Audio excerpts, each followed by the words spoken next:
Some of DeSantis' top donors are ditching him. The Florida governor and GOP presidential candidate has seen his numbers in the polls slip a bit, and with it, the collection of big money backers that built up his campaign war chest, some of them are leaving too. That's according to Politico. Now, DeSantis has lost over 2/3 of big boosters, including those who did support him in the 2022 midterm elections. In an interview of the Rubin Report aired yesterday, DeSantis brushed off his sagging standing next to frontrunner Donald Trump. Let's watch.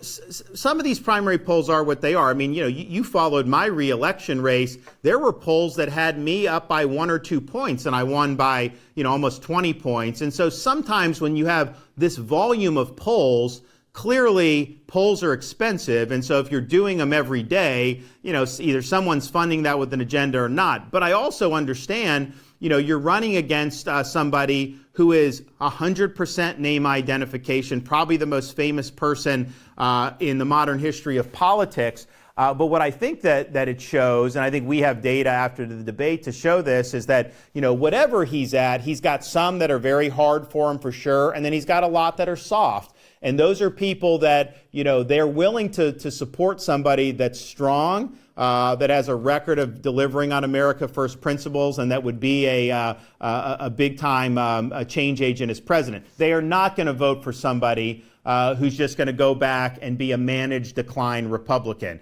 Now, a new CNN poll shows Trump still leading the GOP pack by double digits, but only 1 percentage point apart from DeSantis in a head-to-head matchup against President Biden if the election were held today. Here to discuss DeSantis' future on the trail is Amber Athey, one of our co-hosts and editor for The Spectator. Welcome. Thanks for joining us. Yeah, it's good to be here. Okay, what do you make of Ron DeSantis' response there to these less than ideal poll numbers? Does he have a point that these poll numbers this far out aren't that predictive? Or does it feel more like he's just trying to cope with a reality that he doesn't quite love? It feels a little bit like cope to me. I mean, his explanation for the not so good polls has changed over the past couple of months. When he was first asked about this, back when his campaign had that so-called restart, right? His explanation was that it was the media's fault. The media was being too mean to him. The media was backing Trump because they wanted him to be the nominee because they thought that he would definitely lose to Biden. That explanation obviously didn't hold much water because the media's coverage of Trump has been overwhelmingly negative and really focused on these 4 indictments that have come down. So the idea that they're being particularly hard on DeSantis, I thought was pretty ridiculous. And now his explanation is that, well, the polls might be slanted or, somebody with an agenda is paying for them, so they're not super predictive. I just don't really buy it at this point. His campaign has been floundering basically since he announced, and even before he announced, really, because he took so long to just come out and say that he was running and respond to these attacks that Trump was putting on him. So he's been lagging for such a long time that this just feels a little bit like sour grapes. Yeah, I don't want to count him out yet by any stretch of the imagination. He's concentrating. He's doing an Iowa strategy. He's spending a lot of time there. If he were somehow to pull off an upset win there, it could buy him a positive media cycle. It could reverse some of those poll numbers. Obviously, we're a long way off from that. Do you think it's possible he could be helped with, and I hate to say this or even acknowledge it's about to take place, but if there's a wave of COVID or something and then more, we're already seeing mask mandates come back in just a couple schools, things like that. But if the COVID stuff does come back and reminds people that, that was his claim to fame. That was the thing people really liked him for. The things that one of the only things that even the diehard Republican primary Trump base possibly like about DeSantis more than Trump is the COVID stuff. Could that work to his advantage? I think it would help, but I don't know that it would give him the boost that he needed. And the reason why is that I think, people criticized Trump really heavily when he first came out against DeSantis. And he kind of started with this attack line that DeSantis was rewriting his record on COVID. He wasn't actually as good as he said he was, that Trump did everything right. And I don't believe Trump handled COVID very well at all. But what he did by bringing that up so early in the race is he basically made that a moot point, right? He said, let's litigate this now. Let's get it out of the way. Then 3 months from now, if we're on a debate stage together and that's the the difference maker that DeSantis wants to bring up. We've already talked about that. The voters are tired of hearing of it. So it was really a smart sort of media strategy to litigate that really early. So even if these COVID restrictions or mandates start trying to come back, I just don't think it's as much in the lexicon as it used to be. And even at that first debate, you know, Fox hardly ever asked about COVID. It was hardly brought up in that debate at all, even though at that time we heard that some colleges and some localities were planning on bringing mask mandates back. Some companies were bringing them back. So the ship has almost kind of sailed on that. Yeah, I think you're right. I'm curious what you make, Amber, of Nikki Haley's numbers here. It's kind of incredible. She beats Biden 49 to 43% in a matchup. I think that's the biggest spread of any of these matchups, making her the most electable candidate among this kind of crowded Republican field. Are you surprised by that? And to what do you attribute that? I'm not necessarily surprised. She is kind of seen as the more moderate establishment candidate out of a lot of that group. And she also has the benefit that she has held back a lot of her attacks on the former president, whereas the other moderates have been pretty open about, I mean, honestly, kind of despising Trump, which of course angers his base and makes them less likely to support him.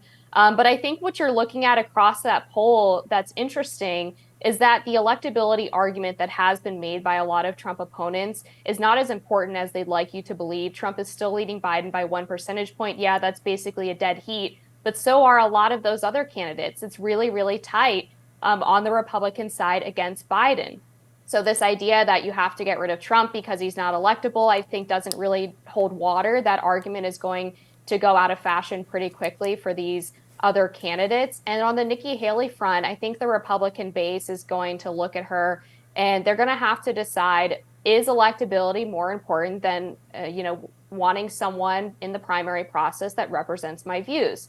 And traditionally, primary voters want someone who represents their views. That's why we end up getting a more conservative nominee most of the time as we come out of this process. And Iowa voters and New Hampshire voters have been polled on this fact. They've tended to agree with that sentiment. So voters are not just looking at electability, they're also looking at someone who represents them. And we might have heard a lot of applause on that debate stage for Nikki Haley's stance on Ukraine, but we have to remember who's attending those debates, right? It's corporate donors. It's very much the political class. It's consultants. It's people who work for these campaigns. So the applause and jeers you hear in that room are really not representative of the party. Yeah, there's no question in my mind that Nikki Haley, represents a version of the Republican Party, of the conservative movement that is at this point very old-fashioned. She's very obviously a neoconservative. She doesn't really try to hide that. It came out in the things she had to say on Ukraine and other subjects. And that is so ill-fitting with what the base wants these days. I have my differences of opinions with the conservative base on a lot of things. This is not one of them. I don't really want to see a return to neoconservative foreign policy either. So I agree with you that, if it's, well, she's the most electable, but she really leans into these policies that we didn't like very much, even in like the late aughts, and certainly don't like now. That's not going to be a winning argument for her. But maybe there's some middle ground on the electability question. But when you see the rest of them, that it's all 1 or 2 points, it's going to be close regardless of who it is. It probably won't matter to the. Although is there a version of it where it's like you shouldn't care about electability so much, but Trump poses a specific risk that the other candidates don't, because they're literally suing to keep him off the ballot right now, right? Like there's some probably crazy, probably not likely, but non-zero chance that he literally can't run for president because of all the scheming he brings out that literally anyone else doesn't. There's definitely a balance that I think voters are trying to find when they're, considering these two either detriments or attributes on electability and policy and ideology. And Trump is a weird case here because even with this, 1 point advantage, basically a dead heat, these electability polls, back to DeSantis's point, actually are not very predictive. because Yeah. we're talking about a hypothetical race. The primary polls are not a hypothetical, right? Those are in real time. But when we're putting a potential matchup between whoever's going to run against Biden, that's so far in the future. A lot can change between now and then. The policies that are going to be discussed are very different. At this point, Trump hasn't even started really running against Biden. Biden's campaign has gotten off to a pretty slow start. The vast majority of the coverage of Trump has been related to these indictments and the potential of him not being on the ballot. So things could swing pretty drastically if he becomes the nominee and he actually is running against Biden. I actually suspect that you will see a bigger gap in the positive direction on electability for Trump because the race is necessarily going to have to be a little bit more policy focused as opposed to just, well, that guy's under indictment, right? Because they're going to be going head to head. The conversation is going to look a lot different. Yeah, and I do suspect that policy focus will boost Trump over a lot of the other candidates who have, on the whole, hewed toward more traditional establishment Republican policies, particularly with respect to foreign policy. Thank you so much for joining us, Amber. This was interesting. Thank you both.